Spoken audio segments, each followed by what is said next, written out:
ஏய் ஏப்பா பிரமா பேசுகிறேன். மகாராஷ்டிரா, டெல்லி, மும்பையிலேருந்து ஆந்திரா, கர்நாடகா வரைக்கும் பிரமா கணக்கு கொடுத்துருக்காரு. ஏப்பா கொடியை தூக்கி ஆட்டுறவன் டெல்லியிலேருந்து ஆந்திரா வரைக்கும் மாநாடு போடுறவன எல்லாமே நாயை விட்டு குலைக்க விடலாம். அந்த பவரை விட்டு விடலாமா? அந்த பவரை விட்ட உடனே ஆட்டோமேட்டிக்காக கூட்டம் கூட்டமாக போயில கடித்து குதருவான். புரியுதா? இது மும்பை, டெல்லியிலேருந்து ஆந்திரா வரைக்கும் தமிழ்நாடு விஷ்ணு போடுவான். அது அவனுடைய கணக்கு.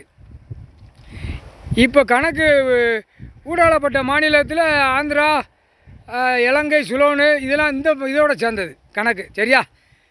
கேரளா எல்லா அனைத்தும் பூரா கொடியை தூக்கி கூட்டம் போகிறவன் வரேன்னு அந்த குதறுதல் உள்ள காய்ச்ச நாய் பவர் உள்ள காய்ச்ச. ஆமாம் நாய் 8 நாட்டு சனி சரி. நீங்கள் 4 பேர் போய் இறக்கிருங்க. தலையில் உச்சி தலையில் தேய்க்கிறது ஏமங்காலம் தூவன் தேய்ச்சிருவான். அந்த பவர் காய்ச்சலுடைய பவரை தேய்ச்சிருவான் தலையில். நம்ம போடுற கணக்கு அவனுக்கு மானிட போய் சிரிப்பான். ஆணு பண்ணி சிரிக்கணும். சிரிக்கிறது தான் நம்ம கணக்கு விடுதோம்ட்டார். கடவுளே சொல்லிட்டாரு, நம்ம சிரிக்கிறது தான் கணக்கு விடுதோம். ஏமங்காலம் தூவன் உச்சி தலையில் அரசியல்வாதிக்கு பூரா ஒன்று விடாமல் 10,000 கோடி எல்லாவனுக்கும் உச்சி தலையில் தேய்ச்சிடணும். தேய்ச்சாச்சுன்னு எங்கே போவான்? எங்கடா போவிய? இப்போ பாடுறா, இப்போ எங்கே போறியன்னு பாருங்கள். முக்கால் சேத்தியம். ஏப்பா மும்பை, மகாராஷ்டிரா மழை ஆரம்பித்து விட்டார் கடவுள். அடுத்தாப்புல மாநிலம் இப்படியா டெல்லியிலேருந்து தமிழ்நாடு வரைக்கும் நெரிச்சு அடித்து நொறுக்கிடுவார்.